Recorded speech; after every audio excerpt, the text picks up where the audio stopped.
Selamat malam bagi Bapak Ibu Saudara yang dikasihi oleh Tuhan Yesus pada malam hari ini.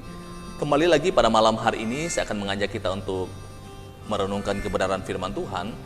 Pada beberapa hari yang lalu saya sudah mengajak kita untuk melihat satu kata dari sebuah lagu yang biasa dinyanyikan dari kalangan anak-anak usia dini, yaitu 3 kata ajaib: minta tolong, mohon maaf, dan juga terima kasih.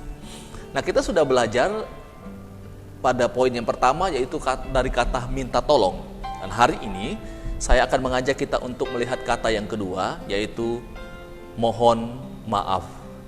Nah, Bapak Ibu Saudara yang dikasihi oleh Tuhan Yesus Kristus, tetapi pada malam hari ini saya tidak akan mengajak kita untuk melihat dari sisi si pemohon maafnya, tetapi saya mengajak kita untuk melihat dari sisi si pemberi maaf itu sendiri. Nah, Bapak Ibu Saudara yang dikasihi oleh Tuhan Yesus Kristus, saya mengajak kita untuk membuka Alkitab di dalam Injil Matius pasal yang ke-18 ayat yang ke-21 sampai ayat yang ke-35. Di dalam bagian ini diceritakan tentang Petrus yang datang kepada Yesus kemudian mengajukan satu pertanyaan. Tuhan Yesus, berapa kalikah harus mengampuni orang yang bersalah kepadanya? Petrus bertanya seperti itu. Dan kemudian Petrus menyebutkan satu angka yang mungkin bagi dia satu angka yang sudah luar biasa. 7 kali. 7 kalikah saya harus mengampuni orang yang bersalah kepada saya? Nah, Bapak Ibu, apa kemudian jawaban Yesus kepada Petrus yang mengajukan satu angka yang kelihatannya sangat luar biasa? Tuhan Yesus katakan begini, bukan sampai 7 kali, melainkan sampai 70 kali 7 kali. Dengan kata lain Bapak Ibu, bahwa tidak ada batasan berapa kali kita harus mengampuni orang yang bersalah kepada kita. Ini yang mau disampaikan di dalam bagian ini.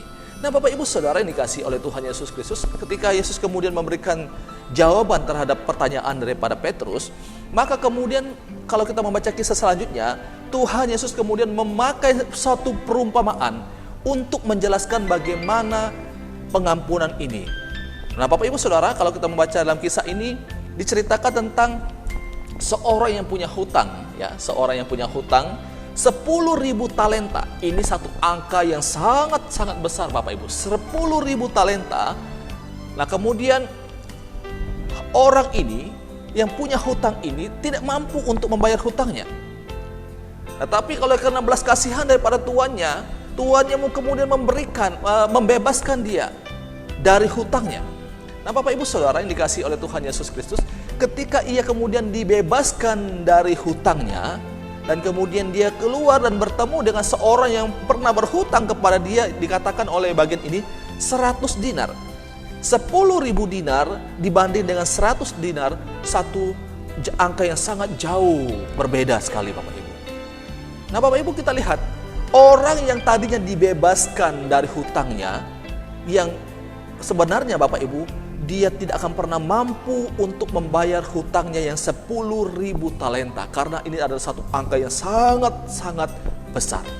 Tetapi ketika dia berjumpa dengan orang yang punya hutang 100 dinar, ia kemudian tidak mau memutihkan, tidak mau menghapus hutang orang itu. Bahkan dikatakan orang ini memasukkan orang yang berhutang kepada dia itu ke dalam penjara.